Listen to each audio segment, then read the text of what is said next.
Où se trouve la Trinité maintenant? Takbir. C'est ce que la Bible nous dit. Et c'est le Nouveau Testament. Nous devons être fiers d'être musulmans. C'est pourquoi nous disons on ne peut comparer le Coran à aucun livre du monde entier. Parce que Dieu a révélé l'évangile à qui? À Jésus-Christ, Isa alayhi salam. Le psaume à David alayhi salam. La Torah à Moïse alayhi salam. Et le glorieux Coran au prophète Muhammad sallallahu alayhi wa sallam. Dieu n'a jamais révélé un livre qu'on appelle Bible. Le mot Bible, tous les chrétiens du monde entier, ils sont d'accord que ce n'est pas Jésus qui a donné ce nom. Ça ne se trouve pas dans la Bible. Mais le mot Coran se trouve dans le Coran. Yasin wa le Coran et l'Aqim. Mais le mot Bible ne se trouve. Qui a donné ce nom? C'est les prêtres. C'est un prêtre catholique du nom de Jean Chrysostome au 5e siècle, qui veut lire l'ensemble des livres. Biblio ou bibliothèque? C'est du mot bibliothèque que le mot Bible est sorti. 40 auteurs différents. L'écrivain le plus ainsi, c'est qui? Paul. Mais si Paul était quoi? Il était un ennemi acharné de Jésus-Christ. La Bible dit il tua et emprisonna plusieurs de ses disciples. Actes chapitre 8, verset 3. Actes chapitre 9, verset 1 à 2. Il les obligea à confesser leurs mensonges envers Jésus-Christ. Actes chapitre 5, verset 31 dit toute personne qui rend témoin de lui, mais son témoin n'est pas vrai. Alors que dirais-je de témoin de Paul?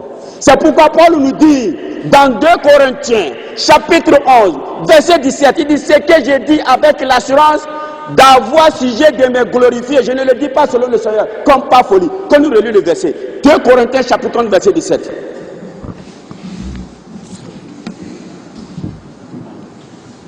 2 Corinthiens chapitre 11, verset 17. Ce que j'ai dit avec l'assurance d'avoir sujet de me glorifier. Je ne le dis pas selon le Seigneur, comme par folie. Takbir. Il dit que c'est la folie qui l'a poussé à écrire le Nouveau Testament. Parce que le Nouveau Testament est composé de 27 livres, le seul en a écrit 14. C'est pourquoi on dit le véritable fondateur du christianisme, c'est Paul.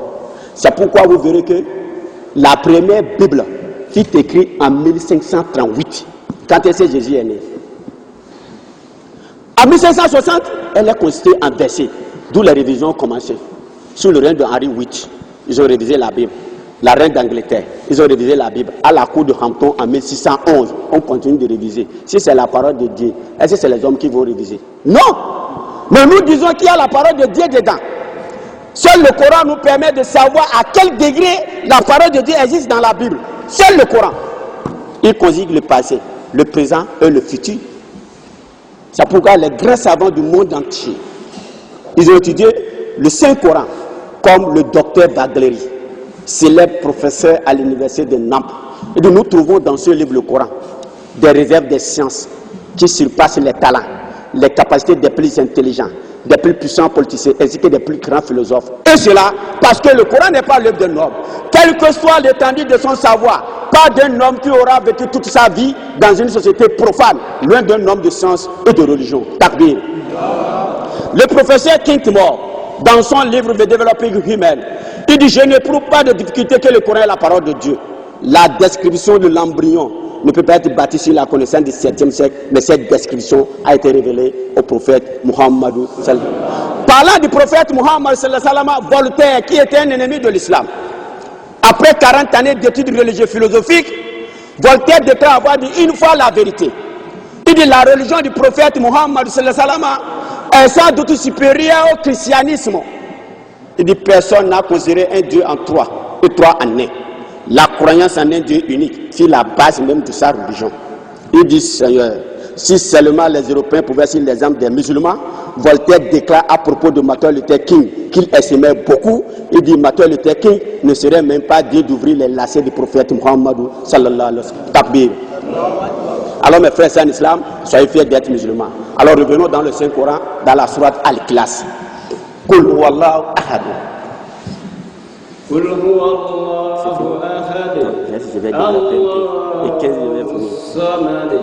Lam yalid wa lam yulad wa lam yakul lahu kufuwan ahad. Qul huwallahu ahad. Allahu samad. Lam yalid wa lam yulad wa lam yakul lahu kufuwan أحد. Takbir. La sourate Al-Ikhlas, la 112e sourate du Saint-Coran. Le premier verset de la sourate Al-Ikhlas, on nous dit Kul huwallahu ahad. C'est lui, Allah est unique. Voilà l'enseignement de tous les prophètes d'Adam, Noé jusqu'au prophète Mohammed sallallahu alayhi wa sallam. L'unicité de Dieu. Et c'est confirmé dans l'Ancien Testament comme dans le Nouveau Testament. Dans le livre de Deutéronome, chapitre 6, verset 4 à 9, le prophète Moïse qui l'aperçoit sur lui dit: écoute Israël, le Seigneur notre Dieu est l'unique Seigneur. Il n'a jamais dit un Dieu en trois et trois en un. L'unique Seigneur. C'est ça que Jésus a repris dans Marc chapitre 12, verset 28 à 34. Il dit: Shuma Israël, Adonai el Adonai Ehada. Ehada veut dire unique. Il dit: écoute Israël, le Seigneur notre Dieu est l'unique Seigneur. Tu aimeras ton Seigneur de tout ton cœur, de toute ton âme, de toute ta force et de toute ta pensée. Il dit: le second, tu aimeras ton prochain comme soi-même. Ailleurs dans Matthieu chapitre 22 verset 40, il dit: tous les prophètes, tous les lois dépendront de ces deux commandements. Reconnais Dieu, l'aimer de tout ton cœur, de toute ton âme, de toute ta force et de toute ta pensée. Le second, tu aimeras ton prochain comme soi-même. Relation verticale avec Dieu, horizontale avec son prochain. Voilà la raison de tous les prophètes d'Adam, Noé jusqu'au prophète Muhammad sallallahu alayhi wa sallam. C'est pourquoi le Coran nous dit Kul huwallahu ahad. C'est lui, Allah est unique. Alors dans ce premier verset, on nous donne le vrai nom de Dieu. Il dit là, Allah. Pourquoi Allah? Le mot Allah en arabe qui veut dire le Dieu créateur, c'est une contraction de deux mots arabes. Al, trait d'union là, qui veut dire le Dieu créateur. En supprimant la lettre et l'apostrophe, vous aurez le mot Allah selon sa position dans une phrase en arabe. Et ce mot peut apparaître sous la forme de Allah, qui est très proche de la langue hébraïque, que jusqu'ici a utilisé dans l'évangile pour désigner le Dieu créateur Allah.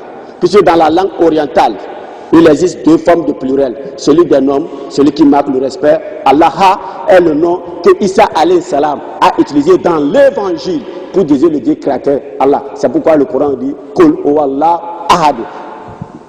Et non You, comme le dit les Équisses, et non Jéhovah, comme le dit les témoins de Jéhovah. Puisque chez les Juifs, le vrai nom de Dieu chez les Juifs au temps de Moïse, c'est un tétragramme de 4 lettres. Yod, He, Waou, He. C'est ça que les Juifs appellent Yahweh ou Yehoua. Yahweh ou Yehoua est tiré du verbe Chaya en hébreu. C'est une caractéristique du verbe être au sujet en 3 temps. Le passé, le présent, le futur, qui veut dire Dieu est celui qui existe. Et ce nom a été donné à Moïse pour sauver les Juifs massacrés par Pharaon. Alors Jéhovah a été inventé par qui? Par un moine dominicain espagnol du nom de Raimundos Martini en 1270. C'est Raimundos Martini qui l'a inventé en 1270. Takbir. C'est pourquoi Dieu nous dit Kul huwallahu ahad. C'est lui, Allah est unique. Il dit Allahul Samad. Il est le riche au-dessus de tout besoin. Tous, nous avons besoin de lui, mais lui n'a besoin de personne. Allahul Samad. Maintenant il dit Lam yalidi wa lam yuladi. Voilà le verset qui fait trembler l'humanité tout entière. Lam yalidi wa lam yuladi. Il n'a pas enfanté, n'a pas été enfanté. Dieu n'est sorti de personne, personne n'est littéralement sorti de Dieu. Vous voulez attribuer à Dieu la nature humaine, les lois et le fonctionnement des sexes. Subhanallah. C'est pourquoi dans la doctrine des catholiques, ils ont une prière qu'on appelle en latin la Théotokos. Il dit: je vous salue Marie, mère de Dieu, subhanallah. Que Dieu nous pardonne. Amen. Je vous salue Marie, mère de Dieu. Cela veut dire que Dieu est né le 25 décembre. Donc le Dieu créateur est né le 25 décembre. Et même il est né prématuré. Hein. Pourquoi? Luc chapitre 1 verset 26 nous dit: au 6e mois de l'année, Dieu envoya l'ange Gabriel auprès de Marie. Marie tomba enceinte le 6e mois de l'année. Vous et moi, le 6e mois de l'année, c'est quoi? De juillet en décembre, ça fait combien? 5 mois, 25 jours. Qui vous a dit que Jésus est né prématuré? Cela veut dire Dieu est né prématuré. Que Dieu nous pardonne. Le Coran dit Lam yalidi wa lam yuladi. Il n'a pas enfanté, n'a point été enfanté. Dieu n'est sorti de personne, personne n'est littéralement sorti de Dieu. Dieu c'est quelqu'un qu'on peut nommer, mais qu'on ne peut pas décrire. Même dans la Bible. Vous savez que dans la Bible, plusieurs personnes sont appelées fils de Dieu, enfants de Dieu, premier-né. Exode chapitre 4, verset 22. Exode chapitre 4, verset 22. Et tu diras à Pharaon, ainsi dit l'Éternel, mon fils premier-né, c'est Israël. Alors Israël est appelé fils de Dieu. Israël est appelé fils de Dieu. Dans Job chapitre 1, verset 6, les anges sont appelés fils de Dieu. Dans Somme chapitre 2, verset 7, le prophète David est appelé fils engendré. De même que Salomon, il dit, ce sera toi qui bâtiras une maison à mon nom. J'affermirai le trône de ton règne à jamais. Je lui serai père, il me sera fils. Salomon est appelé fils de Dieu. Salomon est appelé fils de Dieu. Israël est appelé fils de Dieu. Les anges sont appelés fils de Dieu. David est appelé fils engendré, Daouda. Alors, si tous ceux-là sont appelés fils de Dieu, et Jésus aussi fils de Dieu, cela veut dire qu'il y a tout un conteneur de fils. Subhanallah. Il est fils de l'homme. C'est pourquoi un grand savant du nom de Rabbi Mouchi Nahmani, Rabbi Mouchi Nahmani, c'est un grand savant juif. Il a été vainqueur lors d'un débat judéo-chrétien qui l'opposait à Pablo Christian devant le roi Jacques Ier. Il a démontré que Jésus était un être humain. Qui sont ceux qui ont appelé Jésus fils de Dieu? C'est les démons. Dans le chapitre 4, verset 44 à 70, la Bible de Jésus-Christ était écriée. Les démons l'appellent. C'est toi le fils de Dieu. C'est toi le fils de Dieu. Jésus les empêcha, il les blâmait. Parce qu'il savait quoi? Qu'il était le Messie. Christos en grec. C'est les démons qui l'ont appelé fils de Dieu. Puisque la Bible, le verset de Jésus guérit un groupe de malades. Les démons sortaient de ce groupe de malades. Ils criaient, c'est toi le fils de Dieu, c'est toi le fils de Dieu. Jésus les empêcha, il les blâmait. Pourquoi il les blâmait? Parce qu'il n'était pas le fils de Dieu. Puisque pour les Juifs, Dieu est un. Il n'a ni femme, ni enfant. Pour eux, le mot fils de Dieu veut dire servant de Dieu. Quelqu'un qui, à cause de son obéissance, est très proche de Dieu comme un fils l'est pour son père. Les chrétiens qui étaient de la critique gréco-romaine ont mal interprété ce terme. Pour eux, le mot fils de Dieu veut dire l'incarnation d'un Dieu. Subhanallah. Aucun des prophètes de Dieu n'a enseigné l'incarnation. Isa alayhi salam n'est pas le fils de Dieu. Il est un envoi de Dieu. Envoyé seulement aux enfants de la maison d'Israël. C'est pourquoi le Coran nous dit qu'il est un messager, un grand messager de Dieu. Mes frères et sœurs en islam, alors nous devons être fiers d'être musulmans. Nous devons être fiers d'être musulmans. On ne peut comparer le Coran à aucun livre du monde entier. Et le prophète Mohammed sallallahu alayhi wa sallam, il est le tout dernier prophète qui sauvera l'humanité tout entière. C'est pourquoi le français Lamartine écrivait en 1854. D'ici nous prenons l'importance d'objectifs, limitation des ressources, résultats incroyables comme 3 critères pour venir à la génie humaine. Qui oserait comparer n'importe qui à Muhammad sallallahu alayhi wa sallam?